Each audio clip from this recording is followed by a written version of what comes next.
आज वित्त मंत्री निर्मला सीतारमण जी के द्वारा आम बजट पेश किया गया है।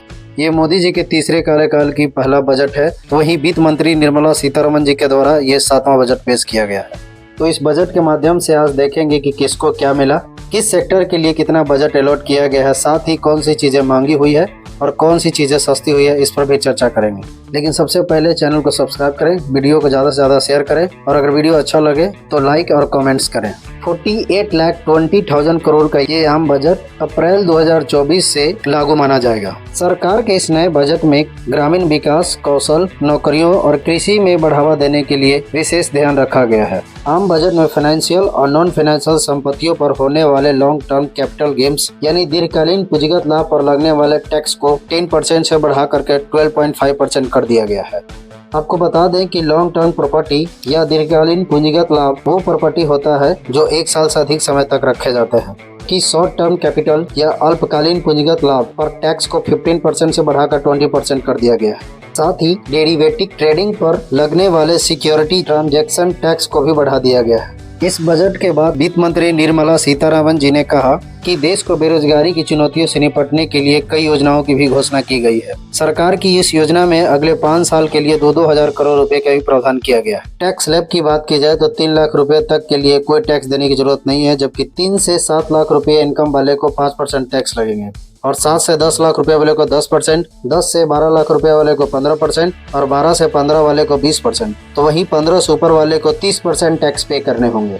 तो वहीं भारत में तेजी से उभरते स्टार्टअप को इकोसिस्टम को इस बात से खुशी होगी कि निजी कंपनियों के द्वारा जुटाए गए पूंजी पर लगने वाले टैक्स को खत्म कर दिया गया, जबकि सरकार ने अपने 2 सहयोगी दलों को खुश करने की कोशिश की है, जिसमें जनता दल यू और आंध्र प्रदेश के तेलुगु देशम पार्टी भी शामिल, जिसमें आंध्र प्रदेश की राजधानी के विकास के लिए 15,000 करोड़ अलॉट करने की घोषणा की गई है। साथ ही वित्त मंत्री ने कहा कि आगे भी इसकी मदद जारी रहेगी। जबकि 2025 में बिहार विधानसभा चुनाव को देखते हुए बिहार में एयरपोर्ट, सड़कें और बिजली के प्रोजेक्ट लगाने के लिए 26,000 करोड़ के बजट का प्रावधान किया गया है। साथ ही अपने भाषण में फाइनेंस मिनिस्टर ने कहा कि पीएम आवास योजना के तहत 3 करोड़ नए घर बनाए जाएंगे तथा मैन्युफैक्चरिंग सेक्टर में MSME ministry of micro, small and medium enterprises के लिए नई क्रेडिट कार्ड की घोषणा की गई है, जबकि मुद्रा लोन की सीमा को 10 लाख से बढ़ा करके 20 लाख कर दिया गया है। इस बजट में सरकार ने राजकीय घाटे को कम करने का लक्ष्य रखा है, जिसमें सरकार के इनकम और सरकार के एक्सपेंस के बीच के डिफरेंस को राजकोषीय घाटा कहते हैं।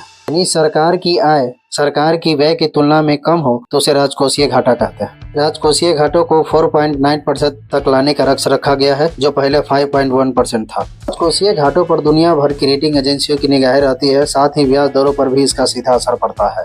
बजट 2024-25 के अनुसार सरकार का कुल इनकम 48,20,512 करोड़ रुपए है, जबकि इसमें कुल पूंजीगत व्यय 11,11,111 करोड़ रुपए है। ये वर्ष 23-24 की तुलना में इस वर्ष पूंजीगत व्यय में 16.9% की वृद्धि दर्ज की गई है। पूंजीगत व्यय वो होता है जो सरकार की मशीनरी, उपकरणों, भवन, स्वास्थ्य सुविधाएं, शिक्षा आदि के विकास पर खर्च किए जाते हैं।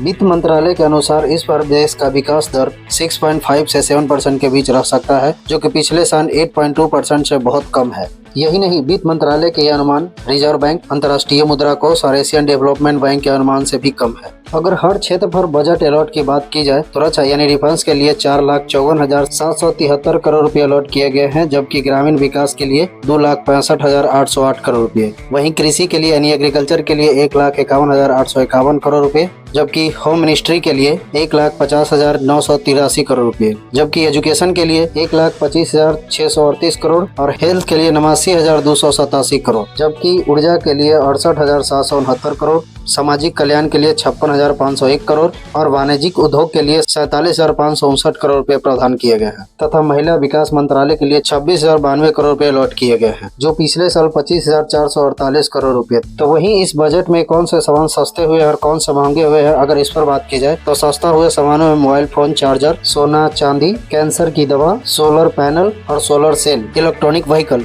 जबकि महंगे चीजों की बात की जाए तो equity investment, specified telecom investment, ammonia nitrate और नॉन बायोडिग्रेडेबल प्लास्टिक आदि चीजें महंगी हुई है। दोस्तों, हमारा ये वीडियो आपको कैसा लगा कमेंट्स के जरिए हमें बताएं। धन्यवाद।